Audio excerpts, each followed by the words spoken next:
சொல்லு, பண்ணிட்டியா பண்ணலையா? பண்ணிட்டியா? ரிலாக்ஸேஷன் போதுமா? நல்லா வெளிச்சத்துக்கு வா, இன்னும் வெளிச்சத்துக்கு வா. ஐயோ அப்படியே திரும்ப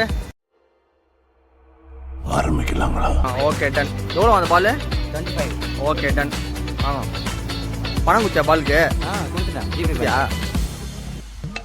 நம்ம என்ன வேலையா செய்ய போறோம்? சும்மா பார்க்க போறோம். இருக்கட்டும், அதுக்கு நம்மளுக்கு என்ன சம்பந்தம்? டேனி என்ன பண்ண போற? பால் வச்சுன்னு ஒரு கேம் விளையாட போறேன்.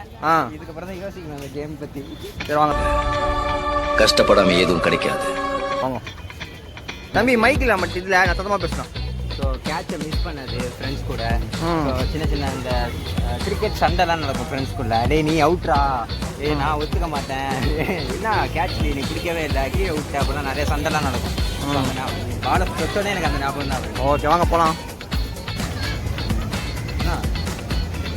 தம்பி வந்து ரிலாக்ஸ் பண்ணிட்டு என்ன ரிலாக்ஸ் பண்ணிட்டியா? சொல்லு, பண்ணிட்டியா பண்ணலையா? பண்ணிட்டியா? ரிலாக்ஸேஷன் போதுமா? நல்லா வெளிச்சத்துக்கு வா, இன்னும் வெளிச்சத்துக்கு வா. ஐயோ அப்படியே திரும்ப இப்போ சொல்லு, ரிலாக்ஸ் பண்ணிட்டியா? அவனை சொல்லி நிறுத்துங்க. நல்லா ஹாப்பியாக இருக்கிறியா? சரி, அவன்கிட்ட 10 ரூபா கொடுத்துட்டு போயிடு. ரிலாக்ஸ் பண்ணு. 10 ரூபாய்ங்கடா.